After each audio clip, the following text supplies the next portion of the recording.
کبھی سوچا ہے کہ کچھ لوگ ہماری زندگی میں اس طرح آتے ہیں جو دور تک ساتھ رہے نہ رہے، مگر دل میں ہمیشہ کے لیے اپنے نقش چھوڑ جاتے ہیں، اور کچھ لوگ بے شک پوری زندگی ساتھ رہیں اور ہمارے یہ کتنے ہی قریب کیوں نہ ہوں، لیکن ایک دن اچانک دل سے یوں اتر جاتے ہیں جیسے کبھی وہ تھے ہی نہیں۔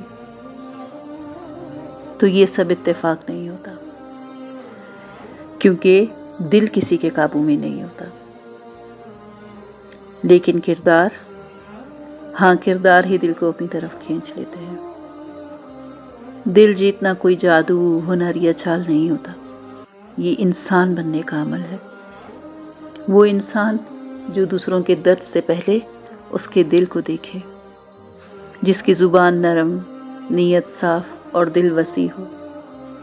اور حیرت کی بات یہ ہے کہ جو دلوں کو جیتنا سیکھ لیتے ہیں نا، ان کے پاس دولت تو کم ہو سکتی ہے، رشتے بھی کم ہو سکتے ہیں، لیکن عزت ہمیشہ بے حساب ہوتی ہے۔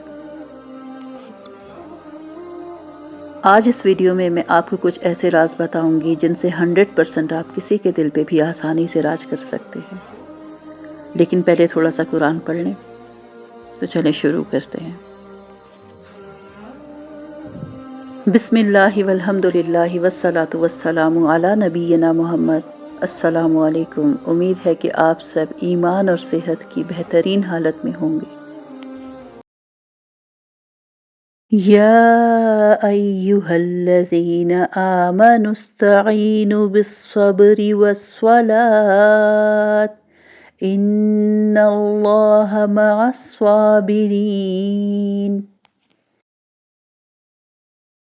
اے ایمان والو، صبر اور نماز سے مدد حاصل کرو، بے شک اللہ صبر کرنے والوں کے ساتھ ہے۔ اس سورت کی آیت 40 سے بنی اسرائیل کا جو بیان شروع ہوا تھا وہ اب پورا ہو گیا، اور اللہ تعالیٰ نے مسلمانوں کو یہ تاکید کر دی کہ فضول قسم کے بحث مباحثے میں الجھنے کی بجائے اپنے دین پر فوکس کریں۔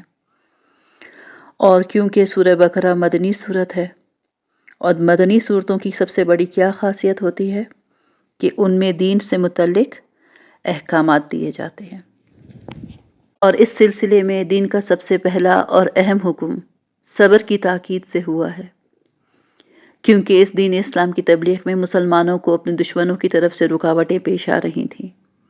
وہ بہت سی جنگوں کا شکار ہوئے اور انہوں نے بہت سی سختیاں برداشت کی، تو اسی لیے اللہ تعالیٰ انہیں یہ تاکید کر رہے ہیں کہ اس راستے میں آزمائشیں تو آنی ہی ہیں، لیکن ایک مومن کا عمل یہ ہونا چاہیے کہ وہ اللہ کی حکمتوں پر راضی رہ کر صبر کا مظاہرہ کرے۔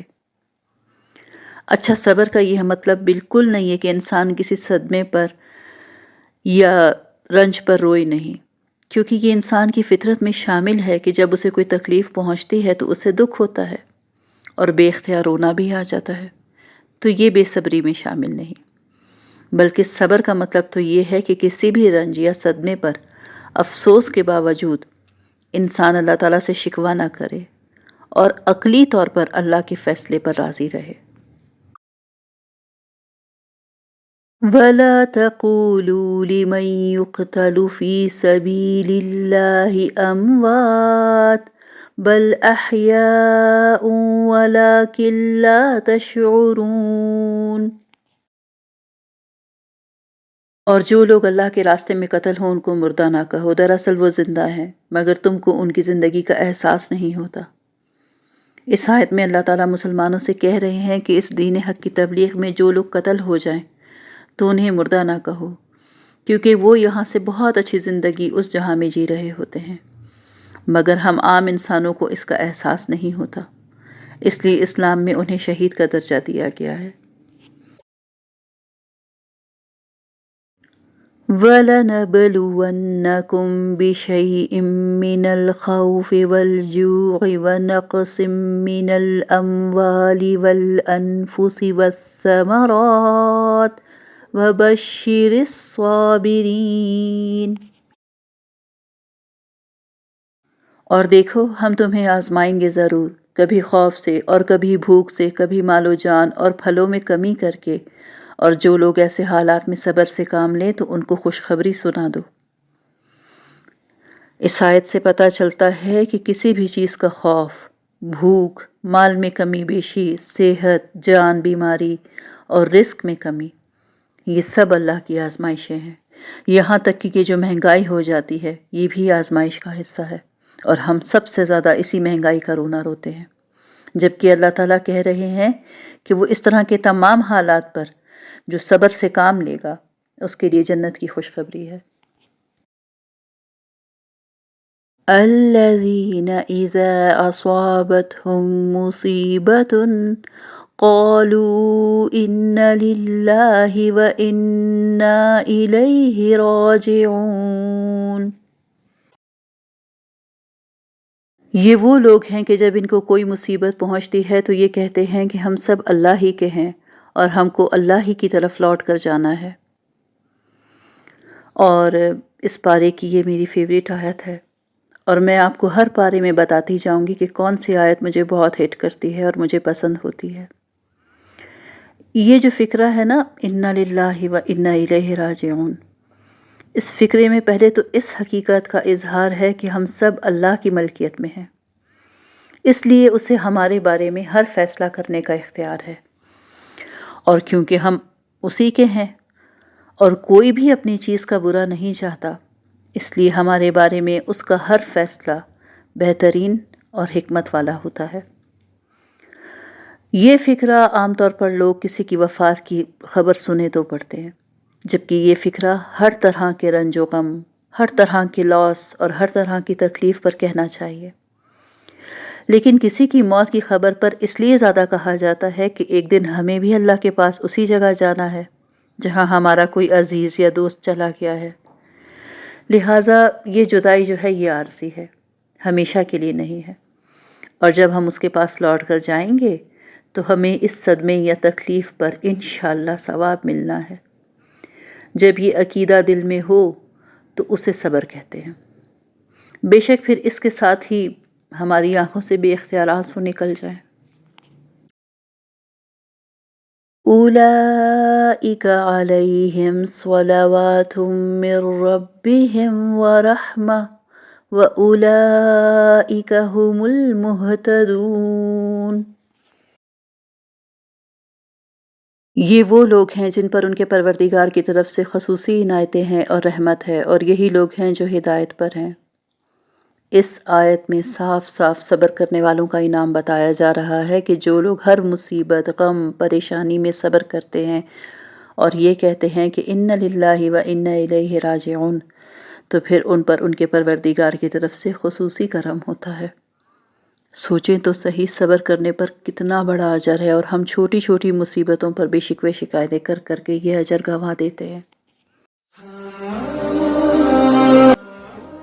تو اب بغیر کسی دیر کے ہم بات کرتے ہیں ان طاقتور رسولوں کے بارے میں جنہیں اختیار کر کے ہم کسی کے بھی دل پر راج کر سکتے ہیں۔ لہجے کی نرمی انسان کا سب سے بڑا زیور ہے۔ دیکھیں، کڑوا سچ کوئی نہیں سنتا، لیکن میٹھا لہجہ کڑوی حقیقت کو بھی قبول کروا دیتا ہے۔ لوگ ہمارے الفاظ نہیں، ہمارا لہجہ یاد رکھتے ہیں۔ اس دنیا میں ہر کوئی بول رہا ہے، لیکن دل اسی کے سامنے کھلتا ہے جو بغیر جلدی کیے، بغیر حکم چلائے خاموشی سے سن لے، اس لیے دوسروں کو سننا شروع کر دیں۔ ہر انسان کو عزت دے، چاہے وہ کوئی بھی ہو۔ لوگ حیثیت نہیں دیکھتے، وہ یہ دیکھتے ہیں کہ انہیں انسان سمجھا بھی گیا ہے کہ نہیں۔ دیکھیں، عزت دینے والے کی عزت بڑھتی ہے اور بے عزتی کرنے والا ہمیشہ چھوٹا رہ جاتا ہے۔ کوئی اگر اپنا دکھ بتائے تو سمجھ لیں کہ اس نے اپنی دنیا کی چابی آپ کو پکڑا دی ہے۔ اس کے راز کی حفاظت کریں، کیونکہ دل وہیں رہتا ہے جہاں اسے تحفظ ملے۔ نیت کی سچائی سب سے بڑی طاقت ہے۔ لوگ ہمارے الفاظ سے زیادہ ہماری نیت محسوس کرتے ہیں۔ اگر آپ دل سے صاف ہیں تو غلط فہمیاں بھی آپ کے سامنے سر جھکا دیں گی۔ جب نیت اچھی ہو تو چہرہ بھی روشن ہو جاتا ہے۔ احسان نہ جتایا کرے۔ دیکھیں، جتایا ہوا احسان دل پر بوجھ بنتا ہے اور بوجھ اٹھانے والا دور بھاگ جاتا ہے۔ وہی احسان دل جیتتا ہے جو چھپ کر کیا جائے بغیر فائدہ مانگے۔ لوگوں کو اہمیت دینا دل کا دروازہ کھولتا ہے، کیونکہ لوگ آپ کی شکل، لباس یا اسٹیٹس نہیں دیکھتے، وہ صرف یہ دیکھتے ہیں کہ کیا میں اس کے لیے اہم ہوں۔ جس دن آپ نے کسی کو یہ محسوس کرا دیا، وہ دن آپ کا دل جیتنے کا دن ہوتا ہے۔ اور آخر میں بس اتنا ہی کہوں گی کہ دل جیتنا بالکل بھی مشکل نہیں ہے۔ بس لوگوں کے لیے آپ وہ بن جائیں جو آپ خود اپنے لیے چاہتے ہیں۔ اور اس بارے میں ہمارے پیارے نبی کریم صلی اللہ علیہ وسلم کا بھی تو فرمان ہے کہ تم میں سے کوئی شخص اس وقت تک کامل مومن نہیں ہو سکتا جب تک کہ وہ اپنے بھائی کے لیے بھی وہی پسند نہ کرے جو اپنے لیے کرتا ہے۔